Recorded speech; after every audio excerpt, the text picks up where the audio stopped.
வணக்கம் மக்களே, ஹெல்த்தியான மில்லட் தோசை செய்யலாம் வாங்க. அது எப்படி செய்யுதுன்ட்டு.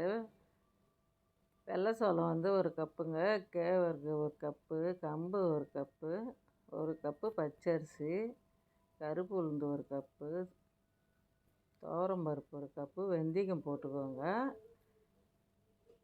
பாசிப்பருப்பு போட்டுக்கோங்க, முழு பருப்பு, நாட்டு பருப்பு தாங்க எடுத்துக்கினேன் நான்.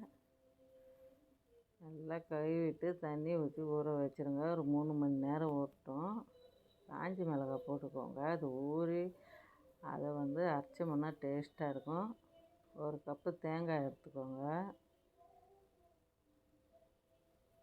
எல்லாம் வந்து கொரன்னு அரைச்சிக்கோங்க. ரொம்ப பேஸ்ட்டு மாதிரி வேணாம், டேஸ்ட்டு கம்மியாயிடும். நல்லா அரைச்சி எடுத்துன்னு வந்துட்டோங்க.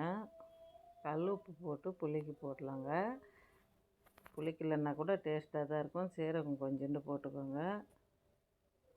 நான் ஒரு 2 ஹவர் புளிக்கு போட்டேன். அது புளிப்பெல்லாம் ஏறல, சூப்பராக இருந்தது மாவு. தோசையும் வந்து டேஸ்ட்டு வந்து அட்டகாசமாக இருந்ததுங்க. சட்னி இல்லாதையே சாப்பிட்லாம். இருந்தாலும் ஒரு கார சட்னி செஞ்சு வச்சேன். கார சட்னிக்கும் மில்லட் தோசைக்கும் அவ்வளோ சூப்பராக இருந்தது.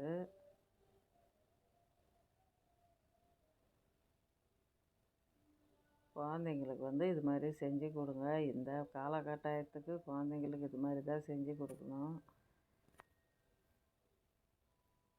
இப்படி ஒரு திருப்பி எடுத்துருங்க. சூப்பரான மில்லட் தோசை ரெடி ஆயிடுச்சுங்க. கார சட்னி அவ்வளோ டேஸ்ட்டாக இருந்தது.